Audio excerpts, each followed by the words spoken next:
केंद्रीय बजट से क्या मिला, जानते कांग्रेस नेता विनीत त्यागी की राय।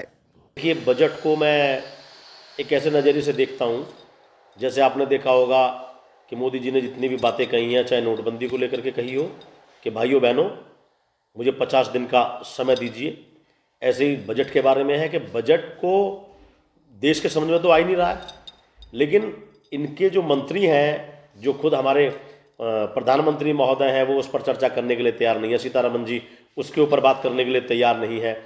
और जो मंत्री और इनके वर्कर्स हैं, अभी एक नई मुहिम चलाई है कि घर घर जा करके बजट को समझाइए। अब बजट समझ में तो तभी आएगा कि बजट में कुछ हो समझाने के लिए।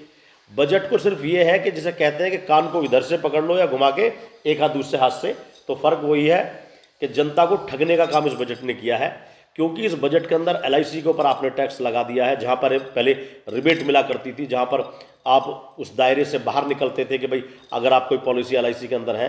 और वो सब इसलिए है कि बहुत बड़ा लॉस जो अडानी को उन्होंने फंड प्रोवाइड करके SBI और LIC का हुआ है, ये कहीं ना कहीं वो एक उसकी भरपाई करने के लिए है। उसका दबाव सिर्फ जनता को झेलना पड़ रहा है। और ये बजट एक ऐसा बजट है कि जो आप आंख खोल करके देख रहे हो तो दिखाई नहीं दे रहा, और एक सपने की तरह है कि झूठे सपने जिसे देखने के लिए होता है कि सपनों में सब कुछ हो जाता है, तो वही बजट एक सपनों का बजट है, जनता के हकीकत का बजट नहीं है।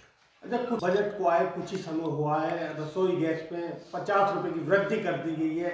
इस महंगाई को आप किस नज़रिए से देखते हैं? देखिए, मैं सिर्फ रसोई गैस के बारे में बात नहीं करूंगा। मैं अगर आप गैस की बात करेंगे तो जो 36 रुपये गैस हुआ करती थी 2014 में, जो CNG हुआ करती थी, वो भी आज 85-86 के आसपास है। जो सिलेंडर 470 का हो रहा था, क्योंकि इन्होंने इन चीज़ों को कभी ध्यान ही नहीं दिया है।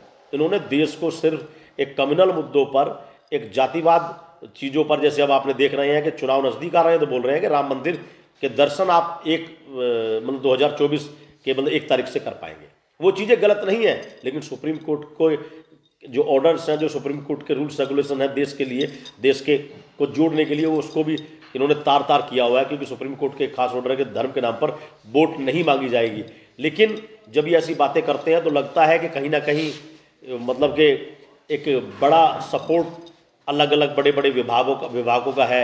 और यही कारण है कि ED और इनकम टैक्स डिपार्टमेंट का ये मिसयूज़ कर रहे हैं, और जो लोग इनके साथ नहीं हैं उनको अपने में दबाव दे करके अपने में मिला रहे हैं। तो मैं गैस के बारे में आपने सवाल किया, तो ये निरंतर बढ़ता आ रहा है, तो आम बात है। नेता जनता के बीच में जा जाके बराबर समझाने की कोशिश कर रहे हैं कि महंगाई बढ़ने के बावजूद भी लोगों को राहत है। आप किस तरह का राहत देखते हैं? देखिए, ये राहत आप उस व्यक्ति से पूछिए जो 8,000 रुपये कमाता था, या 10 साल पहले जिसकी तनख्वाह 6,000 रुपये थी 8 साल पहले। अब उसकी तनख्वाह मान लिया 10,000 रुपये हो गई है, लेकिन जो दालें आप 60 रुपये लेते थे वो आपको 150-180 रुपये मिल रहे हैं।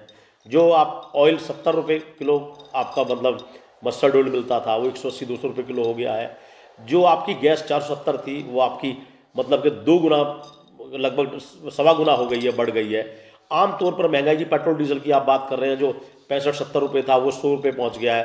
तो आप अगर एक कैलकुलेशन करते हैं कि जो जनता की इनकम है उसके हिसाब से खर्चे कितने बढ़े हैं, तो आपको देखने के लिए मिलेगा कि अगर सैलरी आदमी की 30% बढ़ी है तो महंगाई 2 गुना हो गई है।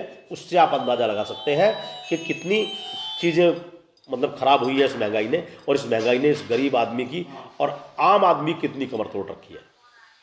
गाजियाबाद की ताज़ा तरीन खबरों के लिए हमें सब्सक्राइब करें और हमारे बेल आइकन को प्रेस करना ना भूलें।